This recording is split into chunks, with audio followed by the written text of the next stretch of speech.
பெசன்ட் நகர் கடற்கரையில் மகளிர் சுய உதவி குழுக்களின் மாநில அளவிலான உணவு திருவிழாவை துணை முதலமைச்சர் உதயநிதி ஸ்டாலின் தொடங்கி வைத்தார்.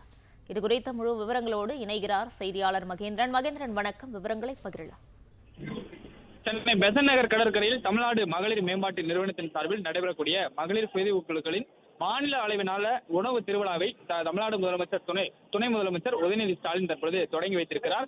இந்த உணவு திருவிழாவானது இன்று தொடங்கி 24ஆம் தேதி வரை நடைபெற இருக்கிறது. இந்த உணவு திருவிழாவை பொறுத்தவரை தமிழ்நாட்டில் உள்ள 38 மாவட்டங்களை சார்ந்த பாரம்பரிய சுவைமிக்க உணவுகள் காட்சிக்காகவும் விற்பனைக்காகவும் வைக்கப்பட்டிருக்கிறது.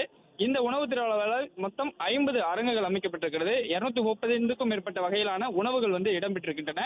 இது தவிர அடுப்பில்லா முறையில் தயாரித்த உணவுகள், பானை பொருட்கள், 90களில் நினைவுகளை தூண்டக்கூடிய வகையில் தின்பண்ட வகைகள், செட்டிநாடு பலகாரங்கள் போன்றவற்றை விற்பனை செய்ய ஏதுவாக 12 சிறப்பு அரங்குகளும் அமைக்கப்பட்டிருக்கிறது. அதற்கான அரங்குகளில் அந்தந்த பொருட்களும் வைக்கப்பட்டிருக்கிறது.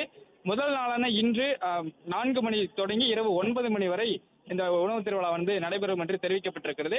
நாளை முதல் 24ஆம் தேதி வரை மதியம் 12 மணி முதல் இரவு 9 மணி வரை இந்த உணவு திருவிழா நடைபெறும் என்று சொல்லப்பட்டிருக்கிறது. இந்நிலையில் நிகழ்ச்சியில் உணவு விற்பனை மட்டுமின்றி மாலை நேரங்களில் பொதுமக்களை கவரும் வகையில் கலை நிகழ்ச்சிகளும் ஏற்பாடுபட்டிருக்கிறது. மகளிர் மேம்பாட்டு ஆணையம் சார்பில் நடைபெறக்கூடிய இந்த உணவு திருவிழாவை தற்பொழுது துணை முதலமைச்சர் உதயநிதி ஸ்டாலின் தொடங்கி வைத்து அரங்குகளை பார்வையிட்டு வருகிறார்.